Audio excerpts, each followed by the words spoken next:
우리 잠시 기도드리고 우리 말씀 보겠습니다. 사랑과 은혜가 풍성하신 아버지 하나님, 감사합니다. 기쁨으로 여호와를 섬기며 노래하면서 그 앞에 나아가라고 말씀하신 아버지 말씀대로 저희들이 찬양으로 마음의 문을 열고 하나님 앞에 영광 올려드리는 가운데 말씀 앞에 섭니다. 주신 말씀을 통해서 새롭게 하시는 하나님의 은혜가 넘치게 하시고, 오늘 저희들의 심령에 상한 부분이 있다고 한다면 이 시간 주시는 말씀을 통해서 회복되어지며 주님 바라보며 주 안에서 기쁨이, 평강이 넘쳐나는 그런 삶의 모습들을 영위하며 회복할 수 있도록 주님 인도해 주시옵소서. 예수님의 이름으로 기도드립니다. 아멘. 할렐루야. 오늘 이 아침에도 함께 봉독한 말씀을 통해서 그 관계 회복을 위하여라고 하는 제목으로 우리 함께 말씀 나누고자 합니다. 우리가 인생을 살아나가면서 가장 중요한 부분 중에 하나가 사람과 함께하는 것입니다. 어떤 사람과 내가 함께하느냐, 어떤 사람과 내가 동행하느냐라고 하는 것이 인생에 있어서 가장 중요한 부분이죠. 그래서 성장해서 이제 배우자를 만나고 그 만남이라고 하는 것이 정말 신앙 안에서 또 올바르고 제대로 된 남녀가 만나서 가정을 이루어 나가는 것 중요하죠. 근데 이렇게 사람이 함께 살아가는 것, 이게 인생인데요, 우리는 무인도에서 혼자 살 수 없습니다. 가끔 인생의 무게가 무거워지게 되어지면 어떤 생각들을 하냐면 자연인을 꿈꾸게 되어집니다. 그래서 여기 남자분들 TV 틀면 자연인 많이 본대요. 그러니까는 저도 TV 한번 이렇게 쭉 채널을 1번부터 쫙 해봤더니요, 자연인 나오는 채널이 3-4개가 되더라고요. 여기저기서 재방송해 주는 거예요. 근데 여러분, 우리 인간은, 우리 사람은 사람을 떠나서 혼자 살아갈 수 없는 존재라는 것입니다. 그런데 혼자 살 수 없는 어느 우리인데 인생 살면서 가장 나를 아프게 하고 힘들게 하는 것이 집에 있는 강아지가 아니잖아요. 내가 키우고 있는 화분이 아니잖아요. 누가 나를 힘들게 해요? 사람이 힘들게 합니다. 사람이 힘들게 하고 사람 때문에 어려움을 당하는 경우가 얼마나 많습니까? 취업 포털인 사람인이라고 하는 포털 사이트에서요, 직장인 379명을 상대로 조사를 했습니다. 일과 직장 내 인간관계에 대해서 설문조사를 한 결과 81%가 일보다 사람 때문에 퇴사하고 싶다. 일보다, 일이 힘들고 어려운 것이 아니라 사람 때문에 퇴사하고 싶다는 거예요. 인간관계로 인한 스트레스가 업무 관련 스트레스보다 훨씬 심하다라고 하는 것이 조사되었고요. 또 응답자 중에 실제로 직장 내 인간관계 갈등으로 인해서 퇴사나 이직을 경험한 사람이 54.4%나 되더라는 것입니다. 근데 재미있는 게, 이게 같은 그 직장 동료인데도요, 아랫사람한테는 스트레스를 안 받는 거예요. 재밌죠? 윗사람한테만 스트레스를 받아요. 위에 사람한테.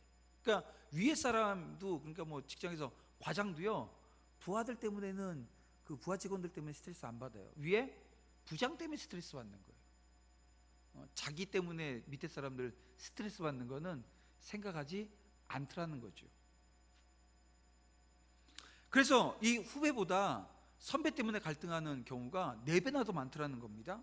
그리고 갈등을 해결할 수 있는 방법이 뭐냐? 이게 복수응답을 하게 했더니요, 갈등이 생기지 않도록 피한다. 그 갈등 상황이 오지 않도록 피해버리는 거예요. 그러니까는 여러분 잘 보세요. 우리가 그 직원들이 모여서 커피를 마시고 있는데 내가 커피를 들고 그 자리에 갔는데 갑자기 한 직원이 일어나서 가게 되어지면 갈등의 상황을 피하려고 하는 거예요. 그렇게 이해하시면 돼요. 거의 뭐 100%일 겁니다. 또 참는다는 사람이 42.2%, 이직이나 퇴사를 준비한다는 거예요. 그 갈등 구조 속에서 내가 더 이상 여기서 일 못하겠다는 거예요. 옮겨야 되겠다는 거예요. 그 사람도 35.5%나 되더라는 것입니다. 동료와의 관계 문제로 이직을 결심한다라고 하는 것인데요, 아무리 월급을 많이 받아도 매일 만나는 사람들과 이 대면한다라고 하는 것이 어렵게 되어지면 많은 사람들이, 거의 대부분의 사람들이 회사를 옮기기로 결정하더라는 것입니다. 근데 여러분, 이것이 회사뿐일까요? 교회는 어떻습니까? 여러분, 교회를 옮기게 된 이유가 뭐 이사를 했다든지, 그러니까 이게 물리적인 거리 때문에 또 시간적인 이유로 교회를 옮긴 경험들이 있으실 수 있고요, 또 그런 분들을 우리가 교회 안에서 보기도 합니다. 그런가 하면 자신과 이 교회가 가지고 있는 신앙적인 모습이 맞질 않아요. 그리고 아니면 교회 안에 이 성령 충만이라고 하는 것이 없어 보여요. 그래서 내가 신앙적인 이유로 교회를 옮기는 경우들도 있습니다. 아주 극히 적어요. 근데 대부분 어떻습니까? 대부분의 사람들은 관계 때문에 교회를 옮기는 경우가 훨씬 많더라는 것입니다. 아마도 지금 이 자리에 이 관계 때문에, 뭐 가족과의 관계, 뭐 직장 동료들 때문에, 아니면 오늘 이 교회 생활하면서, 신앙생활하면서 교회에 함께하는 성도들 때문에 아마 어려움을 겪고 계시는 분들이 아마 있을 줄 압니다. 사람과의 관계가 오늘 우리에게 미치는 영향이라고 하는 것이 참으로 많습니다. 사람과의 관계가 우리의 삶에 기쁨을 송두리 빼앗아가 버리기도 하고요, 사람과의 관계가 주를 위해서 정말 열심히 헌신하고 봉사하고 열정적으로 주를 섬기려고 하는 그 마음을 다 식어버리게 하기도 하더라는 것입니다. 그래서 오늘 우리는 사람과의 관계에서 오는 이 문제를 극복할 수 있는 준비가 되어 있지 않으면, 여러분, 절대 오늘 우리는 신앙생활하면서, 이 신앙생활이 영적인 전쟁 아닙니까? 이 영적인 전쟁에서 승리라고 하는 것은 요원한 일이 되어진다는 것입니다. 그래서 오늘 우리가 함께 본 이 본문 말씀을 통해서 관계의 문제에 대한 하나님께서, 관계의 문제에 대해서 우리 하나님께서는 어떻게 우리에게 답을 주고 계시는가, 어떻게 우리에게 응답하시는가, 이걸 알아서 인간관계에서 오게 되어지는 문제, 이 여러 문제들 오늘 우리 앞에 놓여져 있는데요, 이것을 어떻게 이기고 나아갈 것인가 라고 하는 해답을 이 아침에 우리 함께 얻고 또 우리의 삶의 현장으로, 또 우리의 섬기는 자리로 나아가는 저와 여러분들이 되어지기를 주님의 이름으로 축원함을 드립니다. 디모데후서 4장 9절 이후의 말씀, 오늘 본문 말씀인데요, 이 말씀은 다른 어떤 말씀보다도 여러분 바울의 인간적인 모습을 엿볼 수 있다는 것입니다. 여러분, 바울의 서신들을 보세요. 우리가 지난 1년 좀 넘게 로마서를 봤는데요, 이 로마서의 내용을 보십시오. 바울이 가지고 있었던 인간적인 그 고뇌, 그 안에 있는 고민들, 이런 것들이 그렇게 많이 드러나 있질 않아요. 오라 나는 공고한 사람이로다, 이렇게 고백한 그 고백 내용도요, 어떻게 보게 되어지면 그 말씀, 그 교리에 대한 설명을 하기 위해서 자기 내면에 있는 것을 살짝 내비친 정도였습니다. 근데 오늘 본문을 보게 되어지면, 오늘 바울이 주님께서 맡겨주신 그 복음 사역을 감당하는 중에 겪게 되어진 그 많은 어려움들에 대한 것들을 토로합니다. 자신의 이 복음 증거하는 그 사명 중에 사람들로 인해서 경험한 어려움의 과정들을 어떻게 이겨 나갔는가, 얼마나 그것이 아픔이 되었는가 라고 하는 것을 지금 말씀하고 있는 내용이 거의 지금 이 바울이 쓴 13편의 서신들 중에 유일한 부분이 바로 이 디모데 후서를 통해서, 특히 오늘 본문 말씀을 통해서 오늘 우리에게 주고 있다는 것입니다. 그래서 여러분, 이 말씀이 관계를 이기고 나아가게 하는 그 하나님의 지혜를 얻을 수 있는 그런 대목이 되어지는 겁니다. 그래서 오늘 이 시간 사람과의 관계에서 오는 문제를 극복하기 위한 하나님의 지혜, 그 지혜를 오늘 우리가 발견하기 원하는데요, 첫 번째, 오늘 우리가 그 지혜가 어떤 것이어야 되느냐, 관계란 것에 대한 기대치를 현실적으로 가져야 된다는 거예요. 관계란 것에 대한 기대치를 현실적으로 가져야 된다. 여러분, 우리는 모든 사람과 더불어 원만한 관계를 맺고자 합니다. 그죠? 내가 모든 사람과 어떻게 하면 원만했으면 좋겠는가, 여기에 우리가 관심을 갖고 가는데요, 이게 어느 순간 이 관심이 사라져 버려요. 어느 순간 다른 사람하고 원만한 관계보다 자기 위주의, 자기 중심적인 생각을 하고, 그리고 그 생각이 말로 드러나게 되어지면 여기저기 다니면서 사람들을 핥히고 다니는 그런 존재가 되어집니다. 왜요? 상대방은 드러나 있질 않아요. 자기 자신만 있는 겁니다.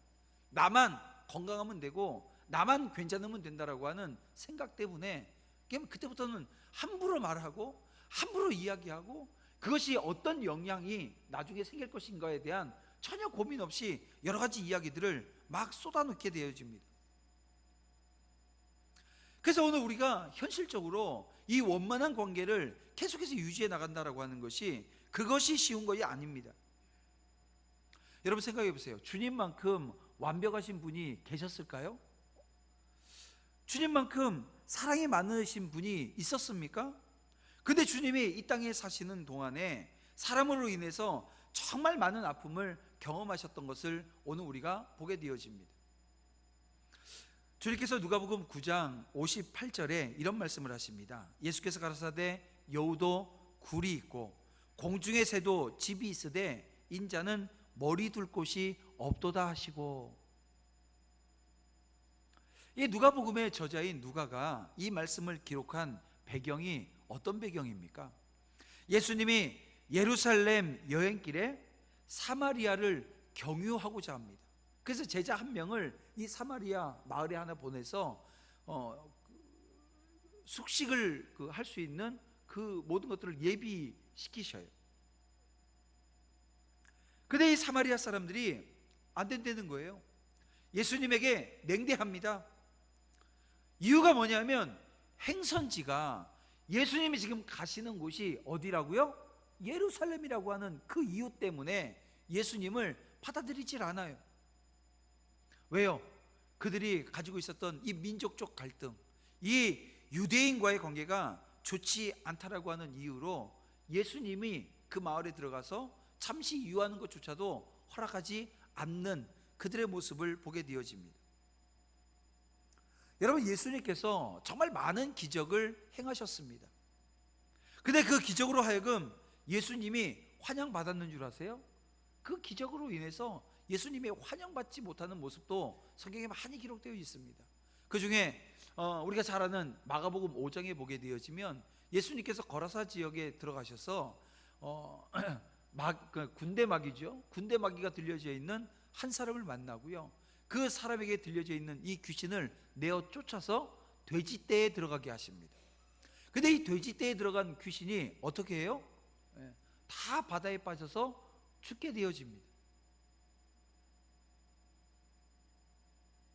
근데 그 마을 사람들이, 한 사람이, 한 영혼이 이제 온전한 인생을 살 수 있고 회복되어진 거예요. 그 사람이 이제 인간다운 삶을 살게 되어진 것입니다.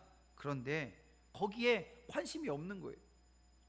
그들에겐 오직 돼지떼를 잃은 데 대한 섭섭한 감정과, 혹시 예수님께서 이 거라사에 계속 계시게 되어지면 이 동일한 일들이 계속 반복되어질 텐데, 그렇게 계속 반복되어지면 어떤 일이 발생합니까? 경제적으로 엄청난 손실을 경험하게 되어진다는 거예요. 그래서 그들이 결정한 게 뭡니까? 예수님 보고 떠나달라는 거예요.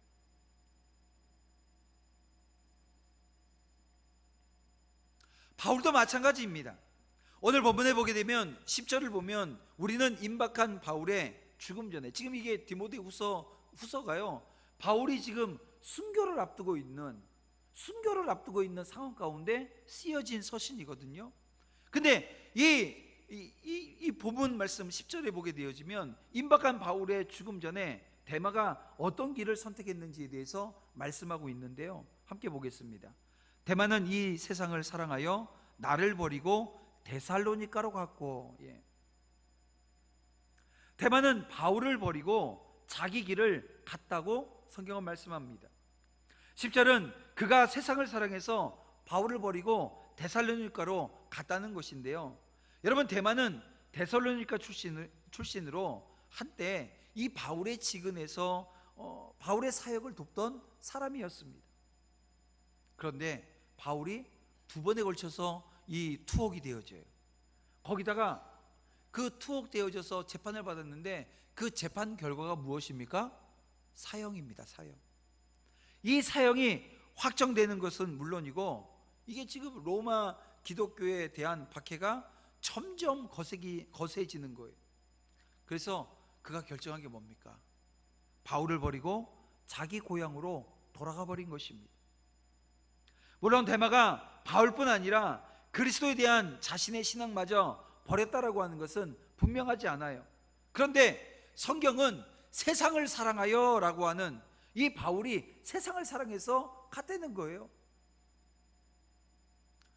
이 말씀으로 오늘 우리는 이 데마가 신앙마저도 저버린 것은 아닌지 이렇게 우리는 생각하지 않을 수 없다는 것입니다. 그렇습니다. 데마는 자신의 육신의 생명을 보존하기 위해서 신앙의 동지도 팽개치고 자기 길로 간 것입니다. 이런 데마로 인해서 지금 이 바울은 상처를 받은 거예요. 인간관계 속에서 함께 사역했던 동역자의 배신으로 인해서 상처를 받은 것입니다. 그리고 14절 말씀을 한번 보겠습니다. 14절을 보게 되면 구리장색 알렉산더가 내게 해를 많이 보였음에 주께서 그 행한 대로 저에게 갚으시리니. 여러분, 이 구리장색 알렉산더라고 하는 인물이 나오는데요, 이 구리장색 알렉산더는 디모데전서 1장 26절에 나오는 알렉산더와 동일인으로 추정되어지는 인물입니다. 이 사람도 그리스도를 믿다가 배교한 자예요. 근데 그가 이 바울의 사역을 아주 상당히 회방하고 대적했던 것 같습니다. 이 알렉산더를 생각한다라고 하는 것은 바울에게 있어서 너무나도 괴로운 일이에요. 왜냐하면 같이 믿고 같이 복음을 전했다가 배교했어요. 떠나버렸어요. 그러면 그것을 그렇게 떠나버린 걸로 끝나면 좋은데 계속해서 바울 지근해서 바울을 말로 힘들게 한 거예요.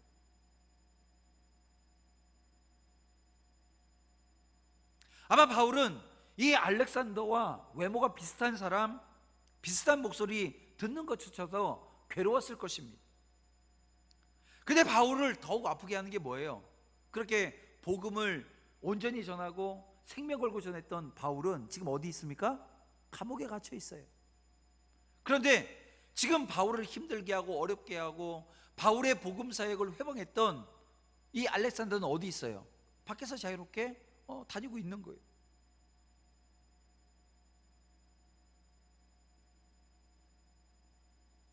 그러가면 16절 말씀해 보게 되면 내가 처음 변명할 때에 나와 함께한 자가 하나도 없고 다 나를 버렸으나 저에게 허물을 돌리지 않기를 원하노라. 보세요. 내가 처음 변론할 때, 이게 지금 재판받는 상황 가운데 변론한 거예요.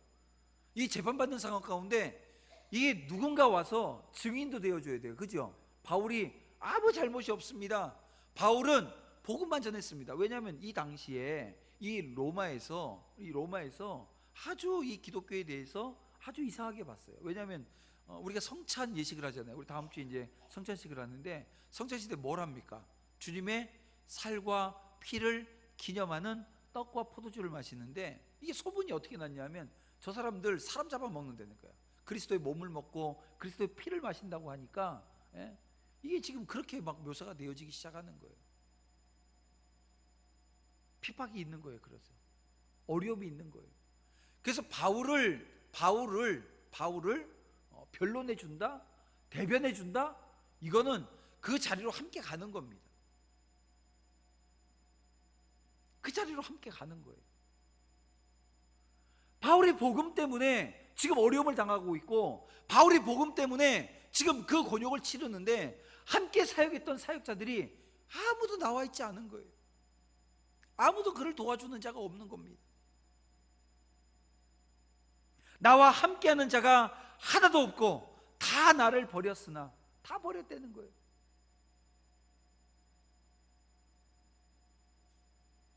여러분, 이처럼 부름받은 사람들 치고 사람들과의 관계로 어려움을 겪지 않은 사람들 없다는 것입니다. 모든 사람들이 자신만 바라보기에 현실적인 어려움에서부터 시작된 많은 그 고난의 그 어려움이 있다라고 하는 것을 인식하는 것에서부터 시작해야 되는데, 그렇지 못하는 경우가 얼마나 많습니까? 주님도 그랬고 바울도 그랬어요. 삶의 여러 가지 사역을 통해서 열매를 맺었지만 그 열매를 맺는 과정 속에 이렇게 어렵게 힘들게 고난받으며 누구에게요? 인간관계 속에서, 이 관계 속에서 어려움을 당했던 그런 모습들이 있다는 것입니다. 그래서 여러분, 현실 속에, 오늘 우리의 삶 속에, 오늘 우리가 신앙생활에 나가는 이 과정 속에 여전히 오늘 우리는 관계에 문제가 있을 수 있다라고 하는 것을 인정해야 된다는 거예요. 나는 아무 문제 없어. 아무 문제 없어야 돼. 인간관계에 문제가 생기면 큰일 나는 거야. 나는 그 관계에 문제가 생기면 나는 언제든지 떠날 거야. 이건 아니라는 거예요. 관계에 문제가 있을 수 있다라고 하는 것, 모든 사람과 더불어 화평을 이루어야 되지만 모든 사람과 더불어 화평하는데요, 그 앞에 있는 말이 무엇입니까? 할 수 있거든 이라고 하는 말씀이 있거든요. 할 수 있거든, 모든 사람과 더불어 화평하라 그랬어요. 화목하라 그랬어요. 근데 할 수 있거든 하지 못하는 상황도 올 수 있다는 것입니다. 이걸 여러분 오늘 우리가 인지하고 인정하고 가야 된다는 거예요. 그래서 말입니다, 관계에서 오는 아픔을 이기는 구체적인 전략을 오늘 우리가 가지고 살아야 된다는 거예요. 초점을 옮기면 되어집니다. 내가 바라보는 것에 대한 방향을 바꾸면 되어지는 거예요. 보세요, 바울은 이렇게 18절까지 이렇게 어려운 상황들에 대한 얘기를 막 하다가 19절부터 21절 말씀을 보게 되어지면 어떤 말씀을 하고 있는가 우리 함께 한번 읽어보겠습니다. 19절부터 21절까지 보겠습니다. 브리스가와 아굴라와 및 오네시보로의 집에 문안하라. 드로비모는 병들므로 밀레두에 두었으니 겨울 전에는 너 와서 부데와 리노와 글라우디아와 함께 모든 형제가 다 내게 문안하느니라. 갑자기요, 이런 어려운 상황들을 얘기하다가 문안 인사로 바뀌어집니다. 그리고 여기 지금 19절부터 21절 사이에 여러 인물들이 나오는데, 여러분 다 아는 인물이에요? 모르는 인물이에요. 성경에 처음 기록된 인물들이 많아요. 그런데 여러분들이 아는 인물들 3명의 이름 나오죠? 예, 브루스기라와 아굴라와 또 오네시보로라고 하는 이름입니다. 브리스가와 아굴라 이 부부는요, 바울과 함께 천막을 만들면서 동역했던 동역자입니다. 우리가 사도행전, 우리 금요일날 사도행전 보니까 여러분 잘 아시잖아요. 그들이 그렇게 같이 사역을 했고요. 또 에베소에서 남아서 아볼로라고 하는 사역자를 양육해냈던 인물이 바로 이 브루스기아와 아굴라 부부입니다. 그리고 오네시보로는 바울로 인해서 그리스도를 만난 인물입니다. 그래서 그리스도인이 되어졌어요. 디모데후서 1장 16절 말씀을 우리 한 장 넘겨서 보게 되어지면 1장 16절인데요. 원컨대 주께서 오네시보로의 집에 긍휼을 베푸시옵소서. 저가 나를 아주 유쾌케 하고 나의 사슬에 매인 것을 부끄러워 아니하여라고 기록하고 있습니다. 보세요, 오늘 모든 사람들이 다 떠나버렸는데요, 오네시보로는요, 그 위험한 상황 가운데서도 바울을 면회가는 것 자체가 바울과 함께하는 사람이라고 하는 올무를 씌울 수 있는 상황임에도 불구하고 바울을 찾아가서 바울을 유쾌하게 해주었고요, 그를 부끄러워하지도 않았다라고 하는 것이 이 바울의 증언입니다. 바울이 초점을 바꾼 거예요. 바울이 시각을 바꾼 거예요. 자기에게 상처를 준 사람들, 자신에게 아픔을 준 사람들, 그 사람들을 바라본 게 아니라 자신과 함께했던 이 동역자들을 바라봤다는 것입니다. 그렇습니다, 여러분. 오늘 우리에겐 동역자들이 있습니다. 나를 위해 기도해 주는 분들이 있음을 알게 되는 것입니다. 또 나를 위해서 함께하고 나를 위해서 기도해 주시는 그런 분들을 떠올리게 되어지면 어떻게 해요? 감사가 나올 수밖에 없어요. 어떤 목사님이 그래요. 힘들고 어려울 때마다 누군가 와서 나에게 상처를 주고 목회를 하다 보면 상처를 많이 받거든요. 사실 그렇게 상처를 받게 되어지면 어떻게 하냐면 이 교회 요람을 펴놓고요.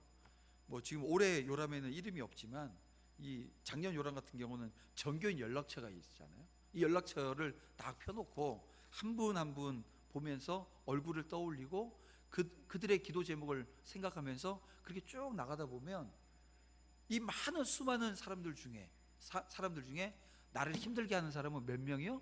한두 명밖에 없다는 거예요. 그래서 위로받고, 그래서 하나님이 이 사람들, 나와 함께하는 나의 동역자들이 이렇게 나에게 많구나 라고 하는 마음을 주셔서 회복되어지더라고 하는 그런 얘기를 하시더라고요.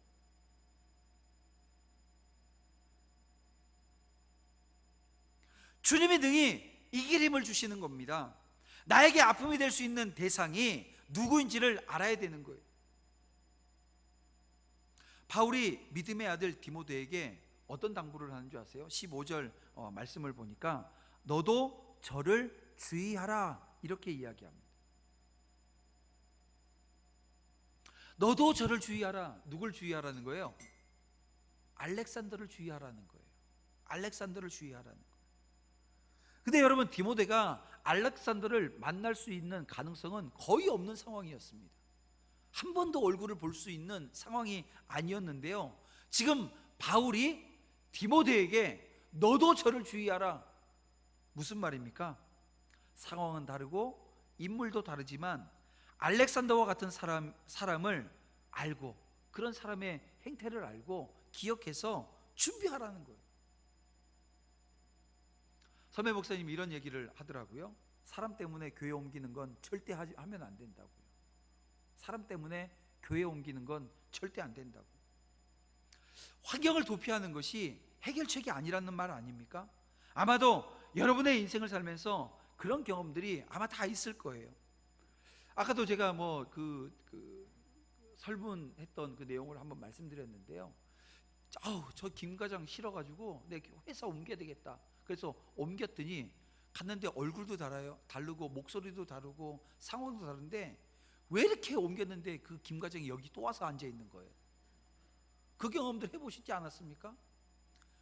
교회에서 저 김지사 때문에 내가 교회 옮겼는데 도저히 저 집사하고는 절대 못 옮겨. 내가 절대 같이 신앙생활 못해 하고 교회 옮겼어요. 옮겼더니 진짜 얼굴도 다르고 목소리도 다르고 생김새 다 다른데 그 김지사가 또 있는 거예요, 거기. 그런 거예요, 여러분. 그런 거예요. 다시 말씀드리지만 환경을 도피한다라고 해서 여러분 해결되어지느냐? 환경을 내가 바꾼다고 해서 해결되어진다고 한다면 해결하기 위해서 바꿔야죠. 그런데 그게 해결책이 안 된다라고 하는 것입니다. 하나님께서는 내가 힘들어하는 그 자리에서 하나님의 교회 가신 바가 있다라고 하는 것을 알라는 거예요. 알아야 된다는 거예요. 이것을 믿으시기를 주님의 이름으로 축원함을 드립니다. 내가 서 있는 그 자리에서 하나님을 만나고 나와 동행하시며 모든 것을 합력하여 선을 이루시는 그 하나님의 인도하심을 경험하는 것, 이게 중요한 거예요. 환경을 도피한다고 해서 문제가 해결되어지는 것이 아니라는 것입니다. 여러분 보세요. 내게 상처를 주는 타입이, 여기 지금 우리 한 100명 정도 계시는데 여기서 내가 상처받는 타입이 옆에 있는 사람하고 똑같을까요? 다 달라요. 어떤 사람에게 저 말 때문에 난 상처받았어. 그럼 뭐라 그래요? 야, 뭐 그깟 거 갖고 상처받냐고 해놓고는 자기는 더 아무것도 아닌 거 갖고 상처받아갖고 막 난리를 피는 모습들이 있다니까요. 그러니까 자기 기준에, 내 생각에 자기에게 주어진 그런 상처의 모습들이 있다는 것입니다. 그래서 내게 무엇이 상처가 되어지는가 라고 하는 것을 알고 준비해야 되는 거예요. 그 지금 사도 바울이 이렇게 말하는 겁니다. 그래서 사도 바울이 너도 저를 주의하라. 알렉산더의 그 모습을 알아서 이제는 그 안 모습으로 자기 안에 든든함을, 단단함을 세워나가라는 거예요.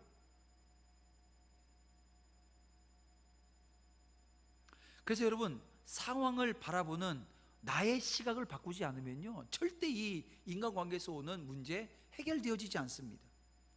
사람은 어떤 사건 때문에 어려움을 겪는 것이 아니라 어떤 시각으로 바라보느냐에 따라서 아픔을 겪는다라고 하는 말이 있습니다. 시각이 변하면 나에게 미치는 영향도 변하게 되어져 있습니다. 그래서 이 바울이 어떻게 변화되어지는가 한번 보세요. 이렇게 상처받는 상황들이 있었는데 이 바울이 어떻게 변화되어집니까? 16절에 보니까 저희에게 허물을 돌리지 않기를 원하노라, 이런 이야기를 합니다. 자, 저희에게 허물을 돌리지 않기를 원하노라. 자신이 감옥에 갇혀서 이 변론을 해야 되는데 다 도망가 버렸는데 이제 그들에게 허물을 돌리지 않겠다는 거예요. 왜요? 이유가 있습니다. 바로 자신을 어렵게 했던 그 사람들이 서 있었던 그 자리에 자기가 서본 거예요. 얼마나 그리스도인으로 이 로마에서 산다라고 하는 것, 로마 시민으로 살면서 그리스도인이 된다라고 하는 것이 얼마나 어려운 일인가라고 하는 것을 바울이 그 자리에 섬으로 알게 되어진 것입니다. 이해하게 되어졌다는 거예요. 그 사람의 처지에 서 보니까 그럴 수 있다는 거예요. 사람의 형편과 아픔을 알면 이해하게 되어져 있습니다. 저도 이 목회를 하면서 이 사람 때문에 어려움을 당하는 경우가 참 많이 있었습니다. 근데 주님께서 그런 마음을 주십니다. 그분이 얼마나 힘들면 그렇게 반응할 수밖에 없었을까? 이게 어느 날 그게 보이기 시작하니까요, 이게 이해되어지기 시작하는 거예요. 저도 사람인지라 저에게 와서 상처를 주게 되어지면 이게 바로 회복이 안 되어져요. 근데 제가 그걸 이해하고 나니까 그래도 이해했다고 해서 바로 되는 건 아니더라고요. 길면 한 일주일까지 이 감정적인 것들이 남아가지고요, 해결이 안 되는 모습들을 봐요. 근데 정말 심각한 문제는 막 한 달씩도 가요, 사실. 근데 그런 경우는 몇 번 없었어요. 대부분의 문제는 이틀, 하루, 뭐 길면 3일 요 정도 되어지면 다 해결되어집니다. 왜요? 이유가 딴 데 있는 게 아니에요. 그분을 놓고 기도하게 되어집니다. 그분을 놓고 기도하게 되어지니까 아버지께서, 하나님께서 제 마음을 어떻게 하냐면 막 쓰다듬어 주시는 것을 느끼게 되어져요.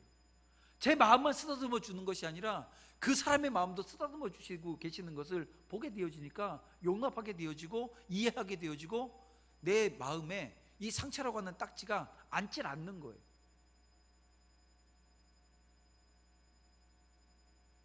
여러분, 상처받는 사람들이 또 다른 사람에게 상처 주는 법입니다. 보세요. 상처받았다라고 하는 사람들 보게 되어지면 다 남에게 상처 주는 사람들이 상처받았다는 얘기를 참 많이 합니다. 그래서 그런 얘기를 해요. 막 상처받았다고 얘기를 하는데 어떤 분이 저한테 와서 그래요. 목사님, 저 사람이요, 다른 사람들에게 상처 주는 건 저 사람이 생각 못하는 것 같아요. 자기가 받은 상처만 알지 자기가 상처 준 건 모르더라는 거예요. 여러분 보세요. 상처 받은 사람이 상처 줍니다. 상처 주는 사람이 상처 받습니다. 여러분, 이것을 이해하게 되어지면 반응적인 태도를 주도적인 태도로 바꿀 수 있는 거예요. 내가 그냥 반응하는 게 아니라 내가 주도해야 된다는 거예요. 내가 허락지 않으면 나에게 상처 줄 수 없다라고 하는 것 여러분 아세요? 내가 허락하지 않으면 그 누구도 나에게 상처 줄 수 없습니다. 내가 허락하지 않는데, 내가 상처받지 않는데 누가 나한테 상처를 줘요? 다 넘길 수 있고 다 용납할 수 있고 이해할 수 있는 것입니다. 바울이 그렇게 하고 있잖아요. 바울의 모습을 통해서 오늘 우리가 그것을 보게 되어집니다. 16절 말씀에 저희에게 허물을 돌리지 않기를 원하노라, 이렇게 이야기하는 바울의 모습을 오늘 우리가 정말 마음속에 새겨야 됩니다. 그런데요, 내가 주도적으로 선택하는 것만으로 해결할 수 없는 상황들이 얼마나 많습니까? 내가 주도적으로 해결을 한다고 다 해결되어지느냐라고 하는 거예요. 일정 부분은 해결되어집니다. 하지만 온전히 해결되어지든가요? 그것도 아니라는 거예요. 그런 상황이 왔을 때 우리가 해결할 수 있는 방법, 그 방법이 뭐냐 하면 하나님께 맡기는 거예요. 그 품에 안기는 것입니다. 바울은 지금까지 사람에 관한 이야기를 하다가 17절에서 이런 고백을 합니다. 주께서 내 곁에 서서, 18절 말씀해 보니까 주께서 나를 모든 악한 일에서 건져내시고 라고 하는 말을 합니다.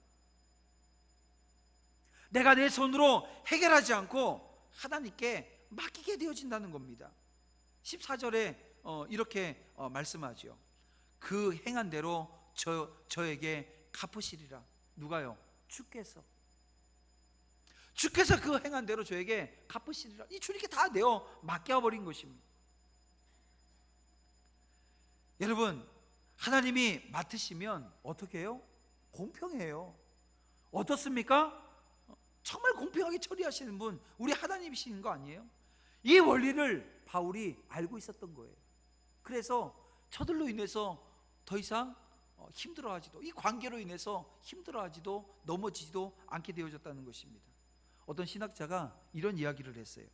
하나님의 심판은 느린 것처럼 보이지만 연자맷돌과 같다, 이런 얘기를 했어요. 여러분, 연자맷돌 돌아가는 거 보셨나요? 뭐 젊으신 분들은 못 보시고 어른들을 좀 보셨을 텐데요, 연자맷돌을 돌아가는 거 보게 되면 천천히 돌아가요. 그 누가 돌리냐면 말이 돌리거나 뭐 우리 저쪽 중동 지역의 영화들 보게 되면 그런 장면들 나오잖아요. 근데 정말 천천히 돌거든요. 근데 재밌는 게 뭔지 아세요? 씨앗 하나도 그 안에서 갈려지지 않는 것이 하나도 없습니다. 모든 게 다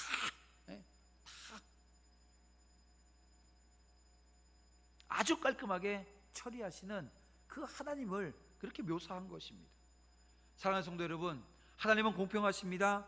모든 것을 합력하여 선을 이루십니다. 바울이 그 마음의 아픔을 솔직하게 고백했지만 또한 하나님께 맡기고 나아갈 때 승리를 믿음으로 확신하게 되어지고요, 흔들리지 않는 그 고백을 할 수 있었던 것입니다. 그래서 18절의 고백이 있을 수 있는 거예요.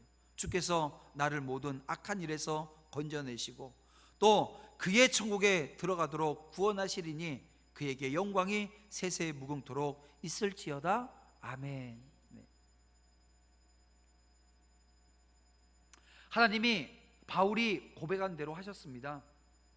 여러분, 고난이 진보가 되어진 것입니다. 우리의 고난을 헛되게 하지 않는 그 하나님, 복음의 진보를 이루시는 그 하나님을 오늘 우리가 만나야 될 줄 믿습니다. 여러분 보세요. 드라마 여러분들 좋아하시나요? 드라마 보게 되어지면 주인공이 언제 가장 많이 이 시청자들에게 사랑을 받죠? 조연이 이 그 주인공에게 악한 짓을 해도요, 악한 짓을 해도 너무 악한 짓을 하는 거예요. 너무. 그러면 모든 사람이 그 주인공을 사랑해.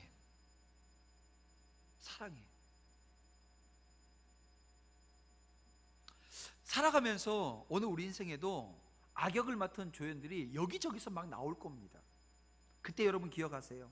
주께 사랑받는 종으로 성숙하기 위해서 하나님이 지금 나를 준비하는 과정이라고 하는 것을, 하나님의 사랑이 오늘 우리 가운데 막 오게 되어지는 하나의 과정이라고 하는 것을 말합니다. 이제 우리는 관계의 문제로 주저앉아 있다고 한다면 그걸 털고 일어나야 됩니다. 이 관계의 문제 때문에 나는 더 이상 교회 안에서 관계 맺지 않을 거야, 그래서 이 시간 예배만 드리고 쏙쏙쏙 이렇게 나가는 거, 이거 합당한 게 아니라는 거예요. 오늘 우리는 관계의 문제, 여러분 주님 앞에서 해결받아야 됩니다. 그리고 다시 한번 내 식어져 있는 열정, 내 식어져 있는 이 헌신의 모습이 회복되어져야 됩니다. 주님은 오늘 우리가 하나 되어지길 원합니다. 오늘 우리 주님께서는 오늘 우리가 정말 교제하면서 사랑 나누면서 주님이 원하시는 그 사명을 감당하는 자리로 나아가길 원하시는 거예요. 그 안에서 때로는 상처라고 하는, 이 관계로 인해서 아픔이 있고 상처가 있지만 그것이 오늘 우리의 신앙의 진보를 이루시는 그 하나님을 여러분 만나고, 그래서 결국 오늘 우리는 내 삶을 드리는, 온전히 하나님께 드리는 그런 자리로 인생길로 오늘 우리가 들어서야 된다는 거죠. 그렇게 하나님 앞에 영광 올려드리는, 그래서 오늘 더 이상 인생의 문제, 하나님께서 내게 어려움을 주시지만 그 어려움들이 하나님이 원하시는 방향으로 나를 이끌어 주신다라고 하는 믿음으로 하나님 앞에 온전히 서시기를 주님의 이름으로 축원합니다. 기도드리겠습니다. 사랑과 은혜가 풍성하신 아버지 하나님 감사합니다. 믿음의 종들을 붙들어 주시고 인도해 주셔서 정말 종들이 좀 더 주님께서 원하시는 방향으로 나아가기를 원합니다.